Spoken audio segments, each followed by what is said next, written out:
Hey there, good morning. Welcome to Coffee with Connie. I'm Connie Fuksa, and I wanted to talk to you guys today for a few minutes about this scary thing that's going on right now with respect to the funds that you need for your closing. So, I put out there a question a little while ago about what's one of the things that scares you or that you don't understand or that you really want more information about on your home closing. And one of the responses was title agents being duped into wiring funds to somewhere overseas with bad information. But, this goes a whole lot deeper than that. And I wanted to talk to you guys for a minute about it because it's something that most people don't even understand. So when you are given information for your closing on where to send your wire funds to, how do you know for sure that information is correct? Now, let me give you a bigger picture kind of idea about this.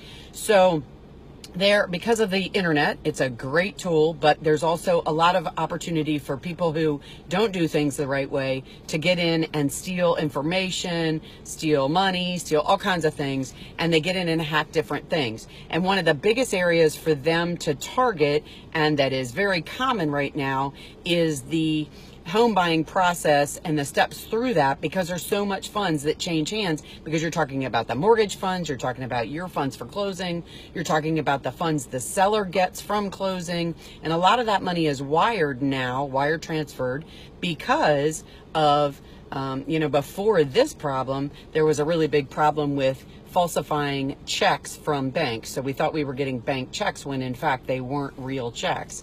So a lot of times, most title agents will require wires for funds for closing, and they will also wire funds to sellers for the funds they get from their closing. They also get wires in, title agents will get wires in from the mortgage lender for your mortgage. So there's a lot of different opportunities here for wires. Here's what's happening though. You hear about people that are fraudulent getting in and hacking emails, hacking Facebook pages, hacking all these different areas. And so what they're doing now, because of all of the funds happening through closings, they're actually getting in and hacking your Gmail account, hacking the mortgage lender's account, hacking the title agent's account, getting enough information about everyone in the circle so they can get in and send a fraudulent email to one or many of the people in the process.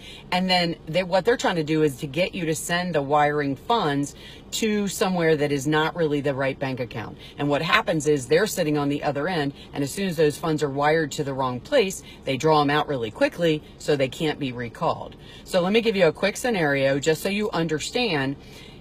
Let's say that there's a circle of email information from you, the buyer, your mortgage lender, and the title company. And the title company is sending you an email that talks about wiring funds and where to send those funds. Now, the title company sends you that, and maybe they send it to you encrypted.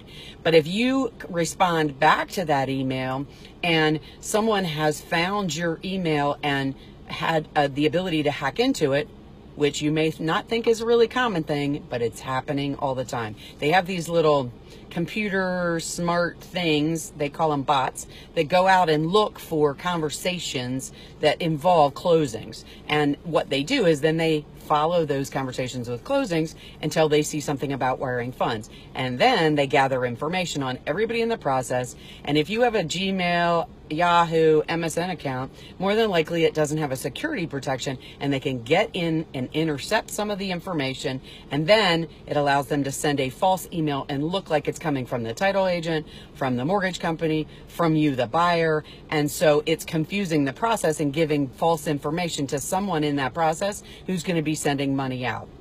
So here's what I want to tell you.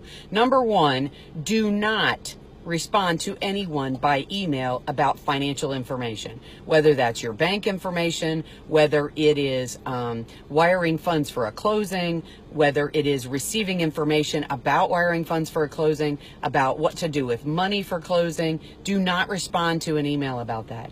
In most cases, most title agents, most title companies will not email you wiring instructions anymore. And if they do, they send them to you encrypted, and then they require you call and confirm that information. But most of them have other means now. And you need to double check. Do not respond to anything that looks at all strange. And be more diligent about looking at the email address of the person that's sending it. Make sure it doesn't have a misspelling or too many letters or too many .coms. Make sure that it is exactly what you're expecting it to be. And if you have even a teeny bit of a question, pick up the phone and call the person that sent it to you and confirm they sent it. Because this is a huge area for hacking.